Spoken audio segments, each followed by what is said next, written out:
Kevin. And I'm Nathan. And you're listening to Fast Food Film Friends, the show where we go and check out a film, and then on the way home we grab some fast food and we sit down and we have some great conversation about not only the film, but the fast food between friends. That is right, Kevin. And this week we will be talking about Amy Schumer's latest film, I Feel Pretty, while eating Taco Bell's Triple Melt Burrito, as well as some delicious-looking freezes. Kevin over here has a Mountain Dew Baja Blast freeze, and I have a Strawberry Skittles freeze. I will say the Baja Blast does look much more appetizing than... It does. It's also, at this very moment, half gone because Kevin has the patience of an elementary school child. Well, when it comes to freezes, sir, you are correct. Now, from IMDb, the plot summary of I Feel Pretty reads, a woman struggling with insecurity wakes from a fall believing she is the most beautiful and capable woman on the planet. Her new confidence empowers her to live fearlessly, but what happens when she realizes her appearance never actually changed?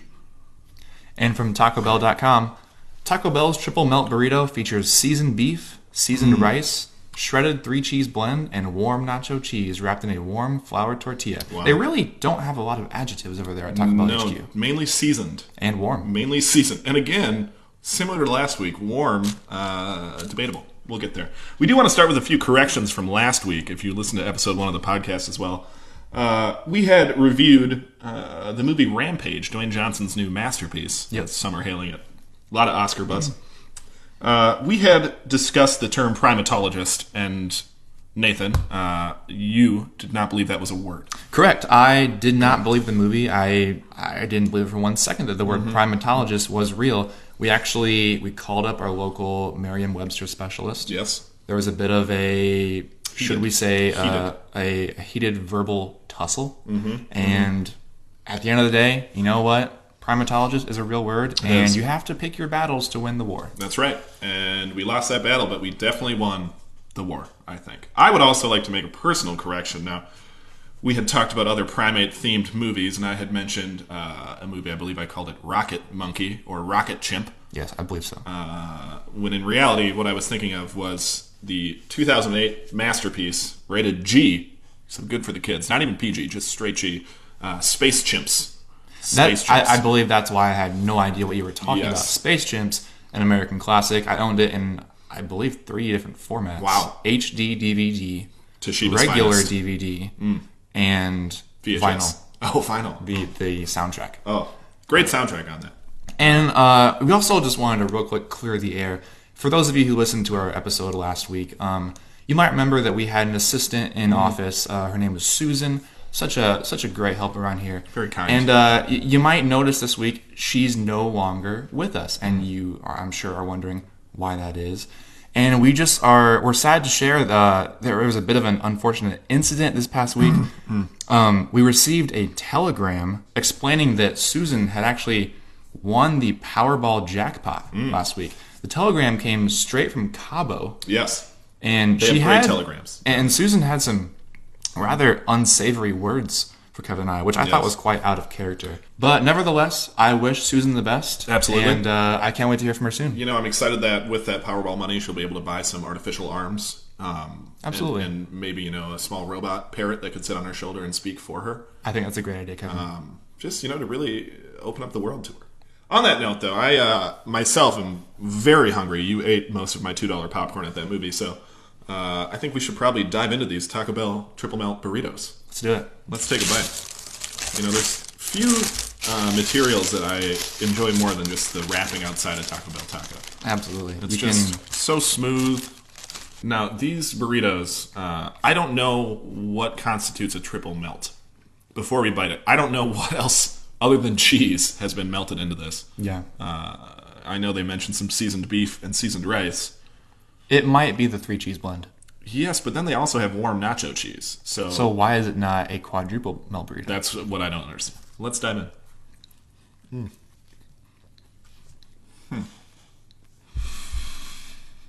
Not a lot of melt. No. I'm getting a lot of rice, actually.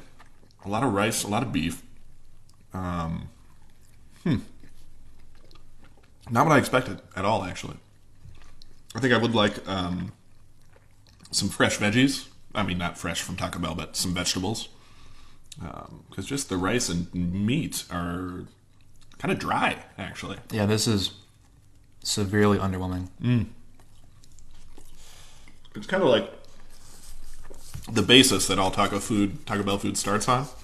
It seems just like a kind of a blank slate with their basic ingredients. But then they left out the tomatoes. They left out lettuce. I just don't get. I'm kind of fixated on the fact when I saw this on the menu and heard the name, I was expecting to bite into it and to be welcomed with an ooze of cheese. Like it would be getting on my fingers. Yeah. An ooey gooey goodness of cheese.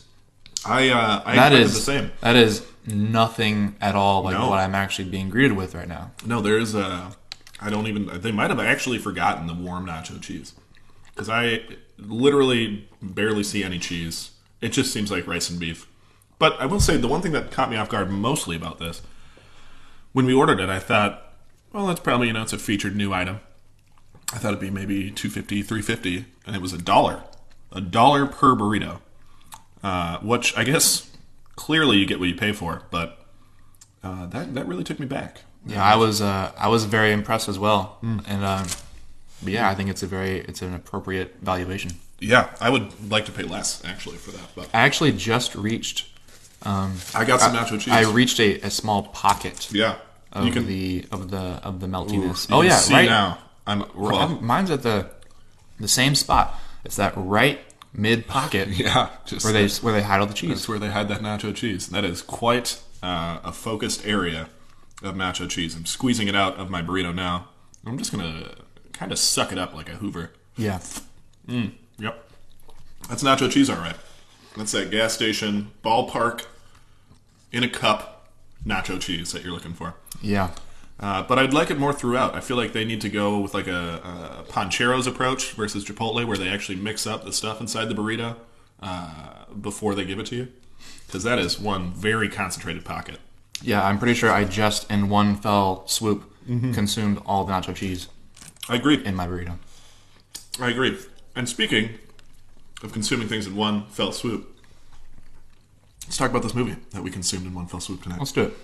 So, as two males in their mid-20s, yes, this movie is squarely aimed at us. I think we are, if anybody should be discussing the merits, the messaging, the morals of this movie, it should be two straight white males who just totally get the message. I think that we fit the bill perfectly. Yeah, I think so. And on that note, I want to dive right in. I want to know, what did you think of this movie? I was, and I know there's basically a herd of angry internet trolls who do not like Amy Schumer. Yeah. I don't understand that. I don't know. I guess, part of being a celebrity, you're going to have people who don't like you for no reason. Because I think she's a funny comedian. She seems like a very nice person. I do follow her on Instagram, which I don't for most celebrities, so that does say something. Yeah. But as we know, as hosts of this podcast, with fame comes hordes of internet people who don't like you. Absolutely. And harass you. So, I myself, again, like I said, I like Amy Schumer, and I expected this to be a decent movie. I went online, I saw the rankings, and it does not have good rankings. But again, that's that horde, that Genghis Khan-esque horde. Yeah, you never know. These days, movies tend to kind of get bombarded with their online ratings of a small group of people who really just want to bring down a person or a product or a franchise. It's like the first guy who gave Lady Bird a bad review on Rotten Tomatoes, just because. Yeah, absolutely. But I will say, this movie surprised me, and I liked it. I thought the cast was great. I honestly thought the cast was very well casted. Yeah, it was very strong. Rory Scovel as Ethan, or Wheathan, I thought was a perfect cast for a normal guy. And he's a great comedian. I like him. I also, and I want to ask you this, honestly, I want an honest response from you. Did you cry? Because I did see you wipe your eye at a certain point when I shortly wiped my eye after, and I wasn't sure if you actually had cried during this movie. I think it was purely popcorn dust getting caught in and around my retina. Do you normally cry in movies? Are you a movie crier? I do cry somewhat often in movies. For the record, I did not cry in this. And I wouldn't lie to you about that. I think you might. I cry fairly often. I cried, actually, Michelle Williams, who plays the CEO of the company in this movie, was one of the stars of a film called Manchester by the Sea. Yes. I bawled like a child. I did too. That movie tore me apart. I did too. And, everything from that was a depressing, real depiction of grief. On the other hand, another movie that I cried my eyes out during, Inside Out, Pixar's animated movie. Very heavy. There's a scene in that movie when scene? really just at the snap of a finger, Yeah. it was waterworks. Now, so at the moment when I thought you cried, I shed 3 tears during this. Can I ask what part it is, or should we save that for the spoiler segment? That's a good point. It was towards the end. We can leave it there. Okay. And we can touch on it during our spoiler segment. But Gotcha. it was a very wholesome message, and I was surprised by A, how well it was delivered, but B, I did not expect to cry in this movie. I did not expect to feel the range of emotions that I did. But I would say overall this movie really surprised me. And in a good way. Mm-hmm.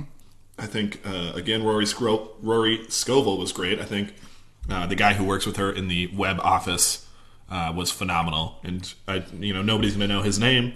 It's actually Adrian Martinez. There you go. Good old Adrian Martinez. Amy Schumer works in the online department of her company in the beginning of the movie, and it's just her and one guy in the basement Chinatown basement. Mm-hmm. And there's, in the first 10-15 minutes, there's some really good gags between the two of them. He's a really great character. I actually, on that note, I wanted to say, Amy Schumer works at what is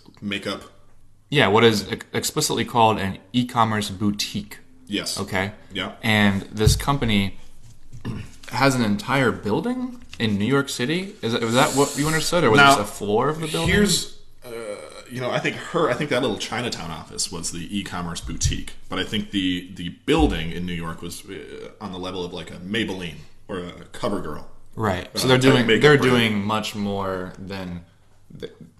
I would hope so. Otherwise, they're way over their budget for rent, and I don't know how they could afford that extravagant office. Well, that was my complaint, is that it's 2018. E-commerce is a big part of retail. Yeah. And their e-commerce, their online department is 2 people in a different building. Yeah. Obviously, it's for the sake of comedy, but that was my first nitpick. I did have a nitpick with that as well. It doesn't make much sense. One's a coder, because you need some guy who's going to build the internet website for you. Mm-hmm. And granted, he was funny, but I don't understand what Amy Schumer's part of that job really was. They never really say what she did. At one point, she says, we can't have that report over there by 11 a.m. That's our one job to do in this office. And the guy's already printing the report and hands it to her, and she just runs it over there. Yeah, I wasn't sure if maybe she was some kind of content manager. I don't know. We don't know. Nobody knows. She doesn't do any work in this movie. No. So I was also very surprised by this movie. I'm not typically a big Amy Schumer fan. I liked you were very film. apprehensive about my selection of this film. Yeah, so Kevin and I are kind of doing a system where we alternate picking the films each week. And since I picked Rampage last week, he picked this week. Yes. And I kind of lambasted him for choosing this because I felt as though we were supremely unqualified to talk about it. Yes. And Kevin thought that'd be actually a good idea for kind of an interesting dynamic, a different take. And I think in the end that was actually a pretty good decision. I think that I think the movie, I did enjoy it. Mm-hmm. Overall. You say that reluctantly. Yeah, I have reservations. Okay. I enjoyed it. I think that the movie is clearly not made for us, but I think that it opened my eyes to things. It's one of my favorite things about movies is how movies can say something that everybody is thinking, but nobody's talking about. Sure. And it helps put you in the shoes of somebody whose perspective you would never begin to understand in real life. Sure. Like a 20 or 30-something young cosmopolitan lady in New York. Yeah. And her insecurities define her character. And I think that she's kind of thinking out loud and literally saying out loud things that young women think about, but we don't hear them talk about those things because they might talk about that with each other. Mm-hmm. They don't necessarily talk about it with their guy friends or even their significant others necessarily. True. And so I was hearing things in this movie that I thought I've never thought about that? I've never thought about insecurity or beauty standards in the way. You're a gorgeous man, so why would you? That means so much to me, Kevin. That's really what I was getting at. Yes. I was fishing for that compliment. I thought so. I have a question for you because in this movie, before she hits her head, basically, and thinks she's gorgeous, I think the synopsis said most capable woman. She's watching the movie Big at her home, and it's lightning out, so she goes to a fountain. And I don't know why fountains always play into movies like this where you wish for something, but she wishes into a fountain, it's storming, lightning. Nothing happens right then. But when they flash Big up there, I thought to myself, wow, what a different movie this would be if she actually changed into like a supermodel.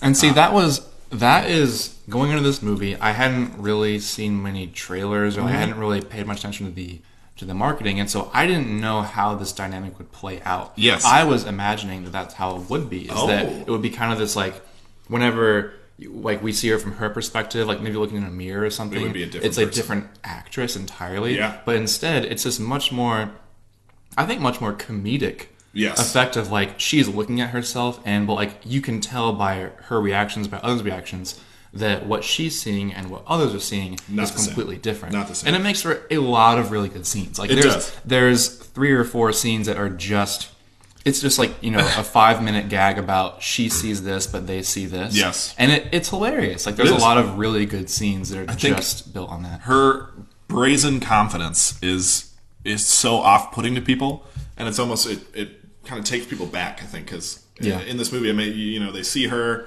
and she's obnoxiously confident, strolling around like she owns the place. They see her as Amy Schumer, and you kind of see it wash over these people's faces like, oh, they all look shocked almost that this woman who may not be the most beautiful woman in the world is so confident and sure of herself. And to me, that kind of caught my eye, because I was like, it's just kind of eye-opening to like how much like a physical appearance of somebody plays into what you think they should act like. Yeah. Because it was kind of interesting just to see all of their faces like, oh my, like this woman is so sure of herself. And see that is why what I really respect Amy Schumer for, and just is really amazing as a comedian, is that I would say most of the jokes in this movie only work because you, as the viewer, are assuming like you believe that Amy Schumer is a generally not very attractive person, and like there's so many of the gags. If this was like a conventionally beautiful Hollywood actress, the joke would not work. You'd be like it would have no point. But because like Amy Schumer has this honesty with herself that like, she's starring in this movie. She knows this is her body, her real body, her real face. And the butt of the joke is her not being attractive. And it does make for many funny, gags and sequences, but it's pretty amazing for a comedian to be able to be that self-deprecating. Yes, I agree. And so open to that.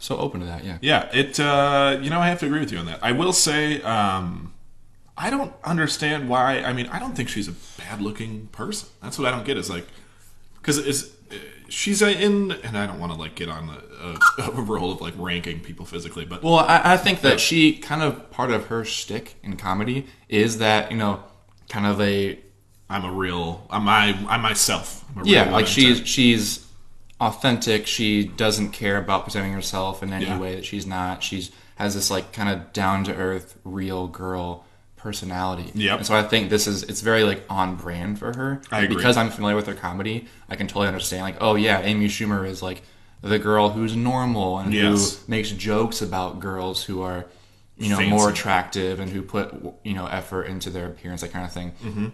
But the whole time watching the movie, I'm like yeah, this is funny, but it kind of feels shitty because you're laughing just at her. You are just straight up laughing at her appearance. Like I said, many of these jokes would not work if she was not at least somewhat unattractive. Yes. You know what I mean? And I did feel there were times when I would laugh at something in the theater, and then I would kind of like step back for a moment and I'd look around and be like, oh God, I just laughed because strictly based off the fact that like her physical attractiveness is not like at the peak. Like, right. And that was literally the joke, was like, oh, she's acting confident, but she's, in my head, you laugh just because you laugh. Yeah. She's acting so confident, but she shouldn't be. And I guess that's why you laugh, but then you kind of sit there and think, oh shit, like she should be that confident regardless of how she looks. Right. And then you're it's weird. It took me out of the movie a few times to be like, I feel like I shouldn't be laughing at some of these things. Yeah, absolutely. But I was. And I laughed a lot during this movie, I will say. I laughed out loud a lot, which I don't do in all movies. But there were a few times that really got me, I would say. So, I don't, without going too much into spoilers, I think it's the message of this movie is, to be confident no matter how you look. Mm-hmm. And I really liked, there's a line where she's dancing in front of a bar full of men. Yep. And she's, super confident, and it's real funny. Yeah. And at the end, she... Like a bikini contest. Yeah, Yes. and she in the end says that she doesn't need a bar full of guys to tell her that she won. Mm-hmm. I thought that was a really nice thesis statement for the movie, is that confidence is knowing that you already won. Yes, I agree. And I thought that message of the film really resonated with me. I think that can resonate with anybody regardless of gender or age, is that it's confidence is lying to yourself. Yeah. But the places it will get you, if you seem confident. Yeah. It's far. I did like that scene. One of my favorite older comedians, David Tell, pops up in that scene as the judge for that bikini contest. I have not seen him in years. Now, I do know that on Amy Schumer's Instagram a lot. He pops up there.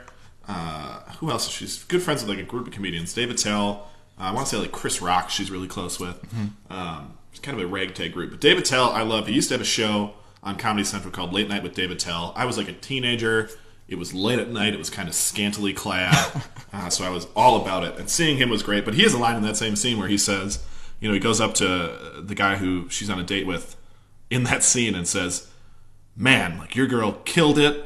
At the end of a night, if you have a flat tire, that's the girl you want to be sitting in the car with. You don't want one of those pretty girls. You want that girl and just somebody who's confident and can get shit done.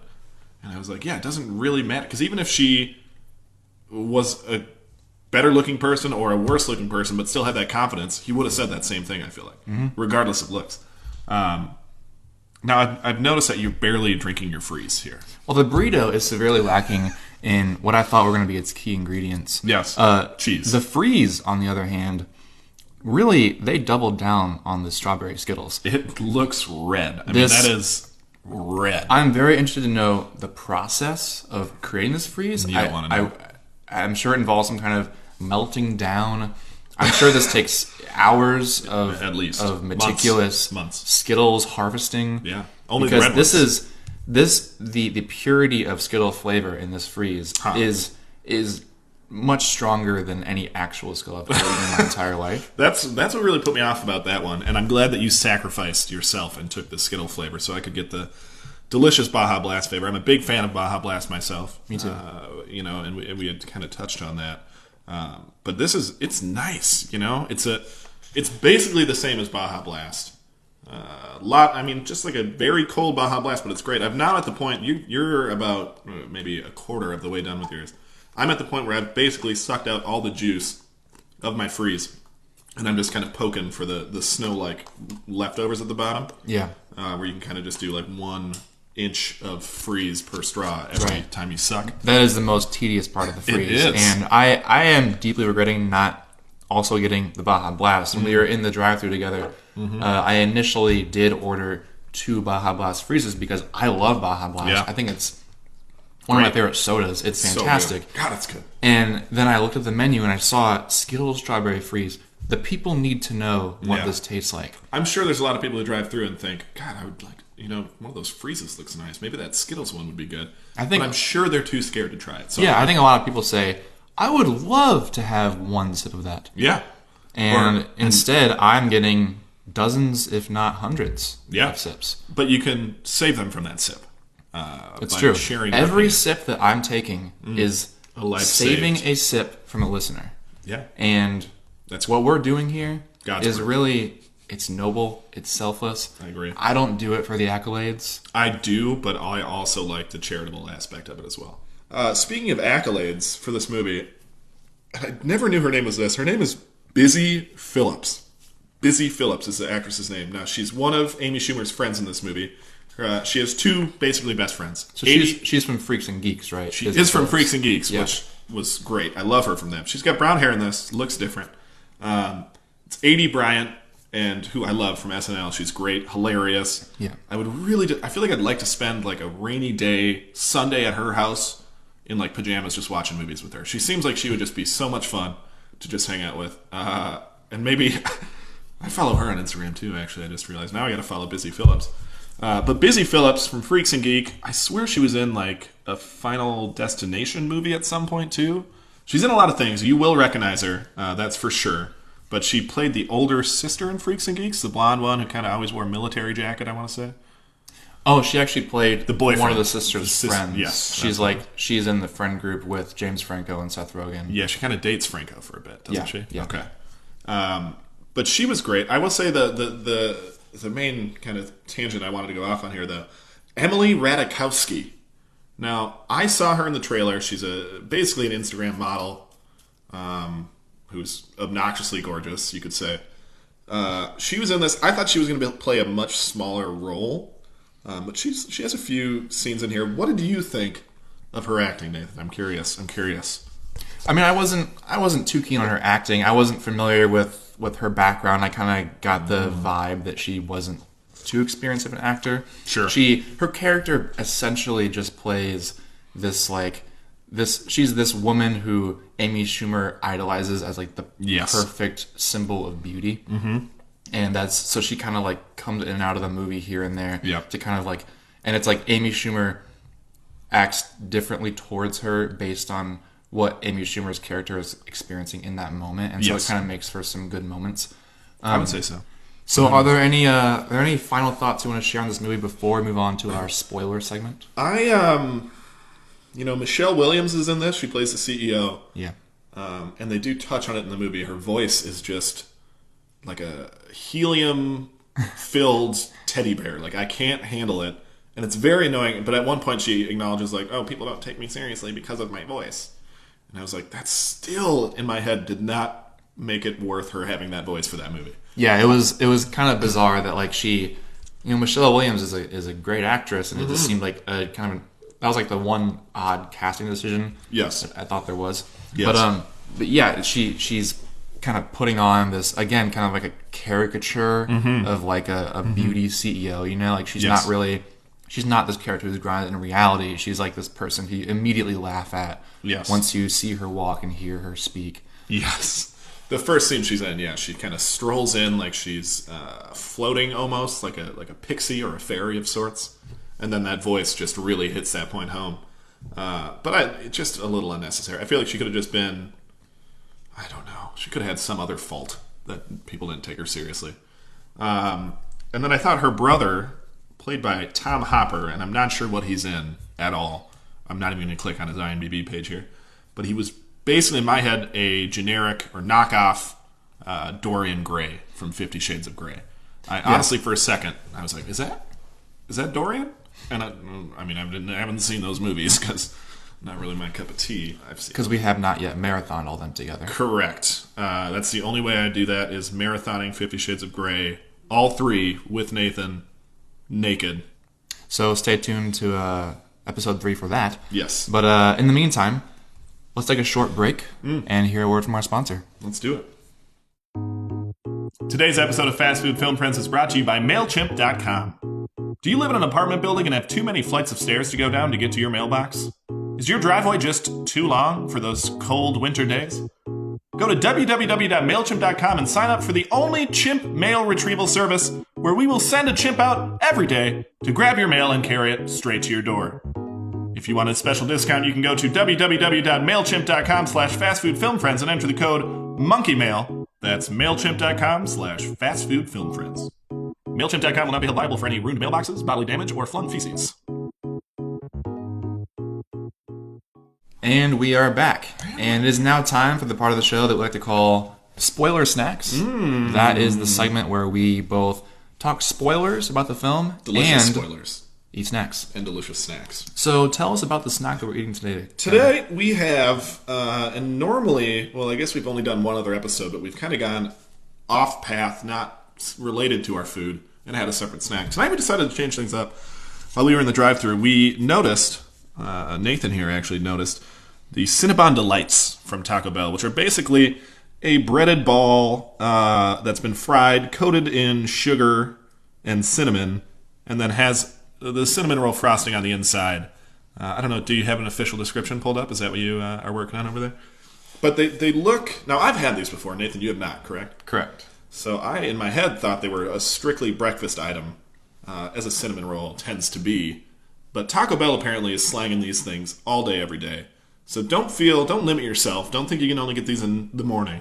You can go 7, 8 o'clock at night, grab yourself some Cinnabon Delights. You can get yourself a 12-pack. You literally can, which is only 4,000 calories, but worth it, really. That'll do you. Worth it in the end. From TacoBell.com, Taco Bell's Cinnabon Delights are bite-sized pastries with Cinnabon frosting with Cinnabon Macara, cinnamon sugar, and served warm.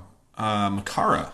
I can't say I'm familiar with. We're going to have to do a second Google search for that. Oh my god, this is where we need Susan to look these things up for us. Macara is a sea creature in Hindu culture. It is generally depicted as half terrestrial animal in the frontal part and half aquatic animal in the hind part. Huh. Like a mermaid almost. Macara take many forms throughout Asia. Including Cinnabon Delights. That is Well, I'm correct. glad we got to the bottom of that. That seems like we need no further research there. Should we give these things a shot? Absolutely. Now, I'm going to warn you to be careful because there's a lot of frosting in these. So now, see, here's the thing. least in my I was experience. expecting an explosion of cheese earlier, and I didn't get it. So if I don't get an explosion You of will. frosting from many directions, Yeah. Now, I think because we have let these sit while we talked, a bit of the filling has soaked into the bread. So I don't think... I mean, there is some ooze there. It is pretty damn good, though. My God. it's very good. Ooze is not what I expected, but this is delicious. It is delicious. You can't go wrong with fried bread, literal sugar and cinnamon, and then just, I don't know, the sea monster. I feel like I'm in an airport waiting for my Yeah. 6 a.m. flight. See, I feel like I'm in a mall waiting for my parents to pick me up. Because Cinnabon just really brings me back to that stage of my life. Auntie Anne's pretzels and Cinnabon, and walking around a mall thinking I was the shit. A nice plate of Chinese. Oh, yeah. Two Way types too of much chicken Chinese. and Yeah, some noodles. absolutely. Food court life was probably really what got us here in the first place, was our success there. Join us next week for Food Court Film Friends. Yes, that'll be nice. I am now on to my second Cinnabon Delight. And see, I know what these do to your body, so I am not going to eat my second Cinnabon Delight. You're only eating one. I'm only eating one, and I already feel like that was too much. So The feeling has not yet hit me, so I'm going to eat it before it does. it could be that I've had most of my freeze, my delicious Baja Blast freeze here, and you are still nursing the strawberry Skittles Yeah, freeze. the freeze is long gone. Do you ever wonder why they decided on strawberry for the Skittle freeze and not I don't know. Another flavor. I can think of... grape? How many Skittles flavors do you think there are? I think they all taste the same, but I can't be sure. I know there's probably, I'm going to say 6 or 7 different color Skittles. In that case, I can think of 5 or 6 flavors that are better than strawberry. Yeah, I agree. If this was lime, if this was lemon. blueberry, if this was lemon. Yeah. Even a lemon Skittle Lemon would be freeze. refreshing. It would. Now that makes This is, weirdly, as fruity and sugary as it is, not refreshing. Ha! You should have gone Baja Blast. Like, you should have gone with your gut. But I'm just imagining that the cream filling of the Cinnabon Delight is a drink to go along with my meal tonight, and I'm pretty satisfied with that. Do you want a straw for that? Just to get you can stick a straw into my last Cinnabon thing here. Let's try it. Suck it out. I'll set that over on your plate there. I do want to warn our listeners to not try this at home. We also did heat up our Cinnabon Delights in a microwave. And let me tell you, not recommended either. We are going to need a new microwave. The straw is inside. Oh my God. The straw is inside the Cinnabon Delight. There's some steam, some light frosting about. He's working. He's working, but it is not good. It's some thick. Oh, God. Oh, wow. Big chunk finally got up the straw. That was probably the most repulsive thing I've ever seen travel through a straw. Wow. How'd that taste? Scrumptious. Wow. I never want to see that again. I will never eat those again. And I might actually never use straws again either, because that just ruined me. Oh. I'm glad that we could do that for you, Kevin. But while we're in the spoiler snack segment, we should talk spoilers. I do want to talk about there's a few scenes at the end of this movie that kind of tie things up. And I'm a fan of this movie overall. Sure. I don't think it comes together in the strongest way. There's, in particular, the scene at the bar when she goes to the bar, and this is after she already thinks, she's no longer beautiful. Yep. And she meets her boyfriend, Ethan, there. And when she thinks he can't recognize her. Right, and there's this whole gag of her looking right at him, but she thinks that he doesn't, know who she is. Yes. And it's pretty funny for like a couple minutes. And then it keeps going and going to the point where, the scene ends, and it's played for this like emotional moment. It's supposed to like, it's supposed to be, heavy, a serious breakup. Yeah, it's supposed to be taken seriously. It's just kind of a goofy scene. It is. I think it's kind of a. Well, he says things like, basically that are so close to being like, "Hey, you look the same," but he just never quite gets to that point, and he's the whole time like, I've always looked at you. I've always seen you. Like I've always known who you are. And she's still just like, oh, he still thinks I'm different. And it's like, those dots would be connected so much quicker. Right. And so I think that the dilemma, which is that she, thinks that she's no longer beautiful, but in reality, she was never different. That whole situation, there was like 2 or 3 moments when I thought it was going to be resolved. Yeah.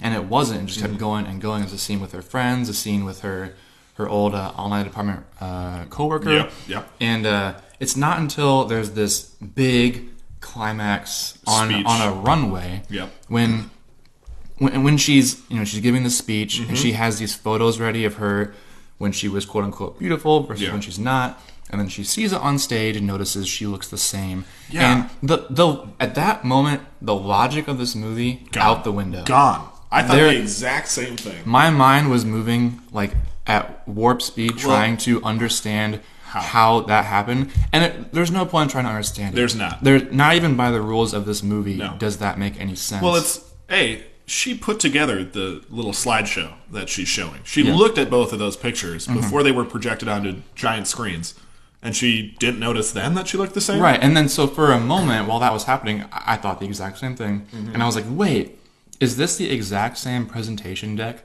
that she had prepared days earlier? But there is a part at the end of the presentation where she includes her friends. Yeah. And it's like she clearly made this very recently. Yes. She did not make this days ago because she was being a jerk to her friends then, and she's very clearly trying to reconcile with that. So, it makes no sense. Trying to dissect it right now is pointless because it's really just a comedic moment that ties things up in just an over-the-top way. Yep. But I was looking for more. I was looking for like the movie had such a creative premise, and it really was. It did so many original things and so many great gags that I thought this has got to end in at least a somewhat creative way. And it's pretty messy how it's tied together. It is. I do think, and you probably appreciate this as an attractive person. I myself am a monster, so I thought it was a little rude that the second she became, or at least thought she was attractive. After like a week of that, she kind of threw her friends under the bus. Yeah. And I gotta say, not the case for most attractive people. And the way it happens is really day and night. Like there's like a scene with her and her friends, and she's just kind of like excited about being beautiful. And then the friends are like out of the movie for like 30-40 minutes, and they come back, and then she's just a total jerk to them. Yep. And like I understand she's changed as a person. It's like that's kind of like the downsides of what confidence can do to you. Yes. But it did seem kind of like this relationship with the friends is not really it's not really deep or realistic. It's just kind of this is it was kind of reminded me of like a Mean Girls type plot, but but cheaper and not Very as cheap. Not as well developed. Yeah, not as well developed for sure. It and I did. I mean, like I said, I like both of the actresses who play her friends, but it was kind of like they're best friends. They're going out all the time, and then it's like she thinks she's pretty, gets a little promotion at work, and then it's like she wants to go to all these cool hip bars and hang out with all the supermodels and everything like that. But I just thought it was very strange how quickly she went to like call her friends boring and say that they wouldn't get guys. Yeah. It didn't seem very earned. It was a pretty big leap. Yeah, I would agree. Now, a lot of scenes in this movie, well, important scenes take place in a spin class at Soul Cycle. Mm-hmm. Have you ever done a spin class? I have, actually. Oh, thoughts? I'm a big fan. I've done one where they've got the synchronized music to the different portions of the workout, and it's pretty cool. The one that I did was, I would say, it was a little expensive for what I got, but it looked, now in the movie, Soul Cycle looks like I would not be able to afford it in a million years. Yeah, they give you shoes. The locker rooms are like all white, modern, extravagant locker rooms. Mainly just beautiful people in there too. Yeah. Which kind of adds to like the intimidation she feels initially. That's kind of Yes, but it didn't make me. I've never tried a spin class myself, and based off her experiences with some injuries, I don't think I'm ever going to try one.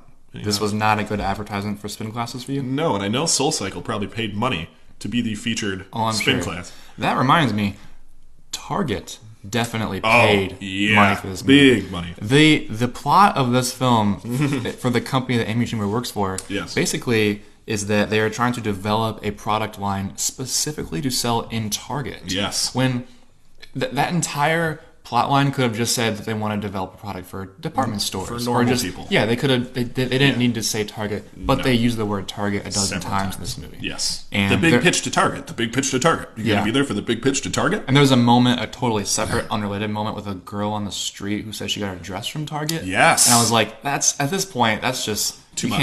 It's not natural. I would say they missed the bullseye on that one, if I could. I know. All right. On that note, I just watched you suck frosting out of a Cinnabon Delight, so I get one bad joke.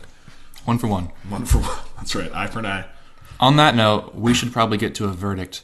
Let's start with the Triple Melt Burrito. I have one more issue with this movie, actually. Yeah, go ahead. And it was a very minor part, but it really just kind of irked me as another moment where I thought, how unrealistic. They go to Amy Schumer and her boyfriend in this, who is Ethan. He's, again, I think one of the most well-casted characters in this movie. And they're having a picnic. It's like a movie in the park night. And they're in New York City.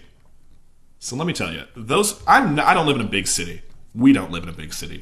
And I know that when there's a movie night in the park, it's pretty cramped. It's pretty crowded. It's packed. You're not going to have much room. And they have like sprawling areas around them. They're not right on top of anybody else. The movie's going to start soon. And I just thought, bullshit. No, that would be a nightmare in New York. It'd be so crowded.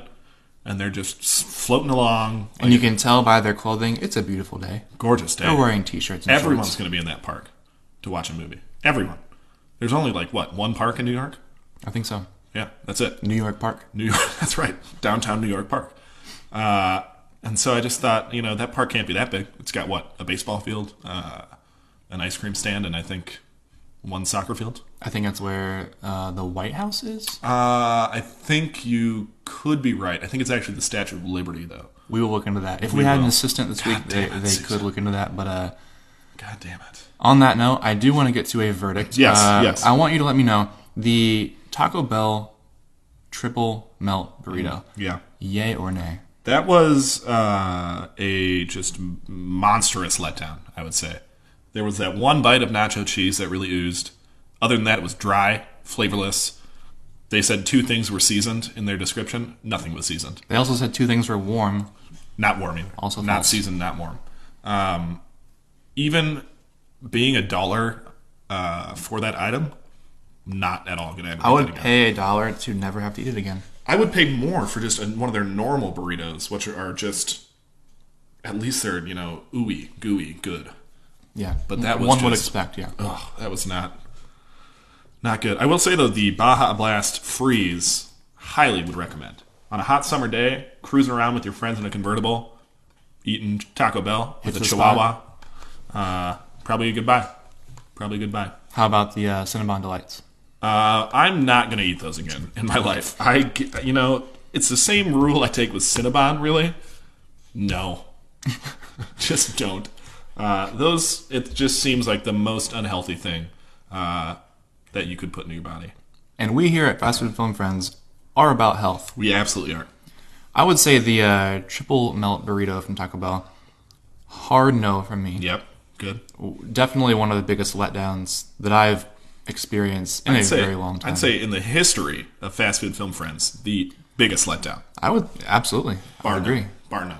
Other than Rampage, the movie. That's true. We need to hash out a top 10 list of biggest letdowns. But the Skittles Strawberry Freeze would also go on that list. Yeah. It looks just not good. It looks terrible, in all honesty. If I ever find myself at Taco Bell in the mood for a freeze again, 10 out of 10 times, I will get the Baja Blast freeze. I think it's really the only play. They did have another flavor, too, I believe. Orange Dreamsicle, which intrigues me, but I feel like that ice cream bar just is the only thing you want. You don't want to drink that in freeze form. Yeah. I think you want the real ice cream. Because in a freeze form, you're missing out on the creaminess. Exactly. And that's really what you're going for. It is. The Cinnabon Delights, on the other hand, I will say, I totally hear you about the health concerns. I get that. As my grandpa used to say, YOLO. Oh, yeah, sure. These delights are exactly that. Yeah. They are aptly named. They are delightful. You only live once, and it will be a short life, I think is the signature of these Cinnabon Delights. That is a harder acronym to remember. But yes, I ate 3 of our 4 Cinnabon Delights. And as of this moment, I finished them probably 10 minutes ago. I'm still feeling good. In 20 minutes, in 30 minutes, probably not. Dead. We're going to have to wait and see. I do think a big part of it that ruined it for me was watching you suck the frosting out of the middle of one with a straw. It was, if you ever get the chance to do it in front of a mirror, you might understand the horror that is tied in with that, but that was, watching it slowly crawl up your straw like a slug was just repulsive. I'm glad that I did it, and I have no regrets. Oh, I have so many regrets. And on that note, you can find all our episodes on Apple Podcasts and SoundCloud. Feel free to follow us on Facebook at Fast Food Film Friends. Friends who favor fast food and film. And while you're there, you can send us a message. Let us know what you would like us to eat next time, what movie we should see, even though we're going to probably just keep picking things on our own. But input never hurts. And next week, we actually are reviewing Avengers Infinity War. Yes. But the food is yet to be determined. TBD, as some would say. I think your grandpa also came up with that acronym. You did. TBD. Until then, farewell.